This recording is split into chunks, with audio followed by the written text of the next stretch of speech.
Hello दोस्तों, आज की इस वीडियो में हम बात करने वाले हैं। यहाँ पर एक हम क्वेश्चन पेपर लेके आए हैं जो जीव विज्ञान 2020 का है। यहाँ पर आप देख रहे हैं इसका संकेतांक जो कोड दिया गया है वो 348 CI दिया गया है। इसमें मुद्रित पृष्ठों की संख्या 7 दी गई है। और यहाँ पर जो हमारा जीव विज्ञान का 2024 का जो क्वेश्चन पेपर दिख रहे हैं इसको आप अच्छे से पढ़िएगा, ताकि हम लोगों का जो यहाँ पर स्कोर की अगर बात करें तो हम लोगों को लगभग 70 यानी कि 100% हम लोगों को पेपर करके आना है और एक्यूरेट करके आना है। तो यहाँ पर आप देख रहे हैं, सबसे पहले आप टाइमिंग की बात करेंगे तो यहाँ पर 3 घंटे 15 मिनट दिया गया है। नोट्स में आप बहुत सारी चीज़ें यहाँ पर पढ़ सकते हैं कि प्रारंभ के जो 15 मिनट हैं इस तरह से आप पढ़िएगा। परीक्षार्थियों को जो है प्रश्न पत्र पढ़ने के लिए निर्धारित हैं। सभी प्रश्न अनिवार्य हैं। यहाँ पर इंग्लिश और हिंदी जो दोनों में क्वेश्चन दिए गए हैं। तो यहाँ पर बहुविकल्पीय मल्टीपल चॉइस टाइप जो क्वेश्चन है शुरू होते हैं। जैसे लिखा हुआ है आनुवांशिकता रूपांतरित पौधे हैं, तो इनमें से जो आनुवांशिक रूप से रूपांतरित अर्थात GMO जो है क्या होंगे, तो BT मक्का हो गया, BT कॉटन हो गया, BT राइस हो गया। तो सभी प्रकार की जो GMO फसलें हैं या GMO प्लांट हैं, तो इनमें से आपका विकल्प जो होगा वो 4th नंबर इनमें से सभी सही होगा। नेक्स्ट क्वेश्चन, निम्न में से कौन एक कूट अर्थात असत्य फल है या फॉल्स फ्रूट है। तो आप सभी जानते हैं फॉल्स फ्रूट में क्या होता है, इसका विकास ओवरी से ना हो करके जो है यहाँ पर सत्य ओवरी से नहीं होता है या सत्य फल नहीं बनता है। तो इसमें जो है अंगूर, आम, अमरूद और सेब दिया गया है। तो इस प्रकार से इसमें सेब जो है असत्य फल होगा। यहाँ पर नेक्स्ट क्वेश्चन देखते हैं, आवृत बीजी पौधों के भ्रूण पोष यानी कि इंडोस्पर्म की बात कही गई, इनमें गुणसूत्रों की संख्या होती है। तो देखेंगे जाइगोट यहाँ पर 1x दिया गया है, 2x दिया गया है, 3x दिया गया है और 4x दिया गया है। यहाँ पर x की जगह पर n भी होता है। तो यहाँ पर हम बात करेंगे, आंसर आपका सही होता है 3x या 3n होगा, क्योंकि इसमें 2 मेल गैमेट होते हैं और एक नर जो गैमेट होता है उसके मिलने से तिरसनयन यानी कि फर्टिलाइजेशन होता है। तो गुणसूत्रों की संख्या त्रिगुणित होती है। नेक्स्ट क्वेश्चन, टाइफाइड के रोग का जनक क्या है। तो टाइफाइड के रोग का जनक जो होता है वो क्या होता है, साल्मोनेला टाइफी होता है। विकल्प नंबर आपका 4th सही होगा।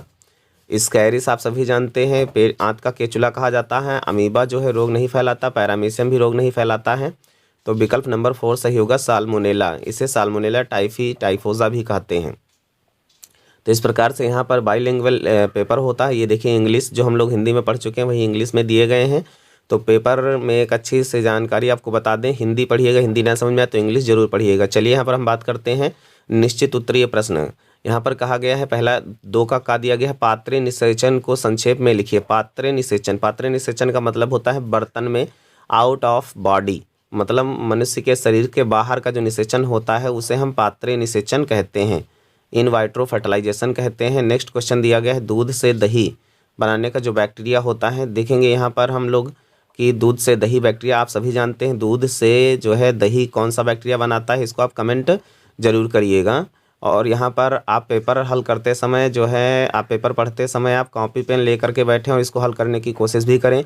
नेक्स्ट क्वेश्चन है, RNA व DNA की शर्करा में क्या अंतर होता है। तो RNA में जो होता है राइबोस शर्करा होती है और DNA में जो है डीऑक्सी राइबोस शर्करा होती है। नेक्स्ट क्वेश्चन यहाँ पर दिया गया है, भारत में हरित क्रांति के जनक के रूप में कौन जाना जाता है। तो भारत में हरित क्रांति के जनक के रूप में डॉक्टर MS स्वामीनाथन को जाना जाता है। नेक्स्ट क्वेश्चन है, मानव में गुणसूत्रों की संख्या कितनी होती है। मानव में गुणसूत्रों की संख्या कितनी होती है। तो मनुष्य में गुणसूत्रों की संख्या 46 होती है जी। और उसके बाद में यहाँ पर हम देखेंगे कि अब इंग्लिश में शुरू हो जाता है। तो कभी भी अगर आपको क्वेश्चन कोई नहीं समझ में आता है तो उसको 1 से अधिक बार पढ़िए। जितनी बार आपको समझ में ना आए उसको पढ़ते रहिए, क्योंकि जब तक आप क्वेश्चन नहीं समझ पाएंगे आप उसका आंसर नहीं लिख सकते हैं। तो इस प्रकार से यहाँ पर देख रहे हैं इंग्लिश में भी दिया गया है। नेक्स्ट क्वेश्चन यहाँ पर दिया गया है शॉर्ट आंसर टाइप क्वेश्चंस। इसमें लिखा हुआ है, मानव शुक्राणु का नामांकित चित्र। आपको मानव शुक्राणु का नामांकित चित्र बनाना है। ऐसा नहीं कि वीडियो को आप चलते रहें, आप बैठे रहें। इस वीडियो को आप यहाँ पर पॉज कर दीजिए और आप डायग्राम बनाना जो है एक निश्चित समय में डायग्राम बना के आगे बढ़िए। मेंडल के प्रभाविता के नियम का वर्णन कीजिए। यहाँ पर 2 नंबर में दिया गया। नेक्स्ट क्वेश्चन, प्रोटीन संश्लेषण को प्रारंभ कूट और जो है प्रथम अमीनो अम्ल का नाम लिखिए। तो इस प्रकार से पेपर को हल भी करते रहिए। तो आपको क्या करना है, प्रोटीन संश्लेषण को प्रारंभ करने हेतु यानी प्रारंभिक कोड, आरंभन कोड जो होता है उसको लिखना है और प्रथम अमीनो एसिड लिखना है। तो इस प्रकार से यहाँ पर आप देख रहे हैं, आप पेज को पलटते हैं और पेपर जो है बाइलिंगुअल रहेगा। इसको आप बार बार इसलिए बता रहे हैं ताकि आप हिंदी प्लस इंग्लिश दोनों पढ़ें।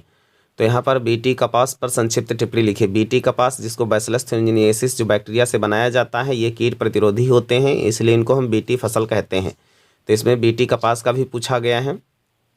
उसके बाद में हम बात करेंगे यहाँ पर कि आप देख रहे हैं इंग्लिश में भी दिया गया है कि what are the active and passive immunity, means सक्रिय और निष्क्रिय प्रतिरक्षा क्या है। नेक्स्ट क्वेश्चन यहाँ पर फोर्थ का दिया गया है, मलेरिया परजीवी का जीवन चक्र का स्वच्छ नामांकित चित्र बनाइए। 3 नंबर में पूछा गया है, तो इस वीडियो को रोकिएगा, आप चित्र बनाइएगा, फिर आगे बढ़िएगा।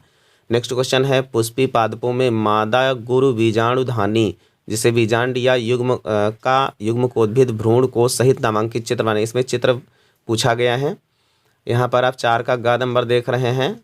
देखिए, इसमें आपको वीडियो को यहाँ पर रोक देना है, वीडियो को रोक देना है, चित्र बना देना है, तब आगे बढ़ना है। आपको टाइम भी स्टार्ट करना है, टाइम भी देखते रहना है, कितने टाइम में आप इस पेपर को हल कर पा रहे हैं। तभी आप अपनी तैयारी में हुई कमियों को ध्यान कर पाएंगे, पता कर पाएंगे आपकी तैयारी कैसी है, तभी आप जान पाएंगे। चलिए नेक्स्ट क्वेश्चन, घरेलू खाद्य पदार्थों के उत्पादन में किन्हीं 3 सूक्ष्म जीवों की भूमिका बताना है।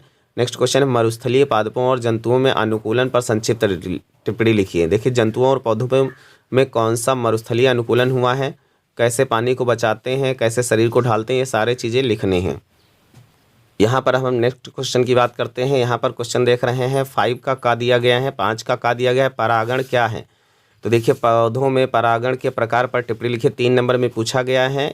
आप जानते हैं कि चैनल पर इसकी वीडियो पड़ी हुई है, प्लेलिस्ट में आप वीडियो चैनल पर जाइएगा और उसमें क्लास 12 प्लेलिस्ट को चेक करिएगा। उसमें आपसे इससे रिलेटेड बहुत सारे क्वेश्चन मिलेंगे। वाहित मल उपचार पर टिप्पणी लिखिए। घ नंबर दिया गया है, समष्टि के किन्हीं 3 महत्वपूर्ण गुणों का वर्णन कीजिए। घ नंबर दिया गया, प्रोटीन संश्लेषण में आरएनए की क्या भूमिका है। तो इस प्रकार से क्वेश्चंस को पढ़िए, आंसर हल करिए और आगे बढ़ते रहिए। यदि आपको कोई भी क्वेश्चंस ऐसा लगता है समझ में नहीं आता है, तो वीडियो में कमेंट करिए या पहले प्लेलिस्ट पर हमारी विजिट करिए, उसमें आपको क्वेश्चन मिल जाता है। अगर नहीं मिलता है तो आप जरूर कमेंट करिए, वीडियो आपको उपलब्ध हो जाएगी। नेक्स्ट क्वेश्चन यहाँ पर दिया गया है, निम्नलिखित पर टिप्पणी लिखिए। तो यहाँ पर का दिया गया है, प्लाज्मिड वाहक क्या है, असंगजन जिसको हम लोग एपिमेक्सिस कहते हैं।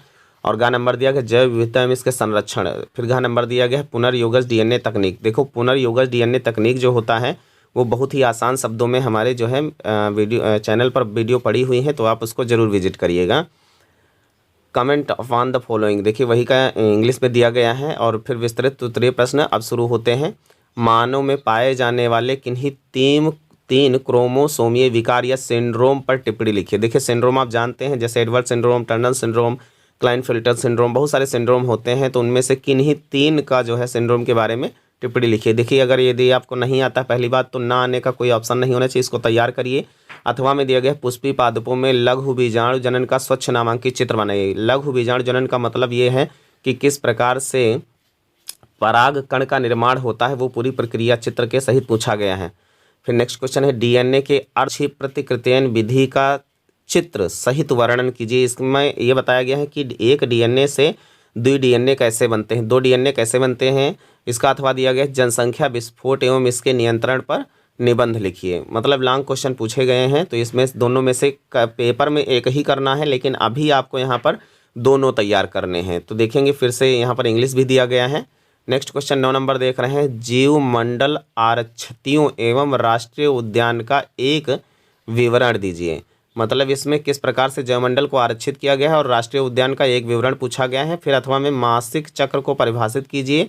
इस दौरान हार्मोन्स की पारस्परिक क्रिया का एक विवरण दीजिए। मतलब हार्मोन्स की में कौन कौन सी क्रियाएं होती हैं, एक हार्मोन्स के बारे में भी पूछा गया है, जिसमें हमारा ऑक्सीटोसिन, रिलैक्सिन, प्रोलैक्टिन इत्यादि हार्मोन्स इन्वॉल्व होते हैं। तो इस प्रकार से आप यहाँ पर जीव विज्ञान का जो आप मॉडल देख रहे हैं, क्वेश्चन पेपर देख रहे हैं, इसमें आपका कितना तैयार है, कितना नहीं तैयार है, या जो कोई ऐसा क्वेश्चन तो नहीं है जो आपको नहीं समझ में आया है। तो इस प्रकार से जो है आप यहाँ पर क्या करेंगे, आप कमेंट में नोट करके भेजेंगे। यहाँ पर जो हम लिख के बता रहे हैं, ये क्या है, आपका पेपर में कॉपी में लिखना होता है, जिसे हम संकेतांक कहते हैं, संकेतांक कोड कहते हैं। तो इसकी जगह पर ऐसा ज़रूरी नहीं कि यही वाला होगा, तो ये भरते समय कॉपी में ध्यान रखिएगा। तो चलिए हम लोग फिर मिलते हैं इसी तरह की जानकारी पाने के लिए। अपनी कक्षा 12 की और कक्षा 10 की बेहतर तैयारी के लिए हमारे चैनल को सब्सक्राइब करिए। तो फिर मिलते हैं एक नई जानकारी के साथ, तब तक के लिए बाय बाय।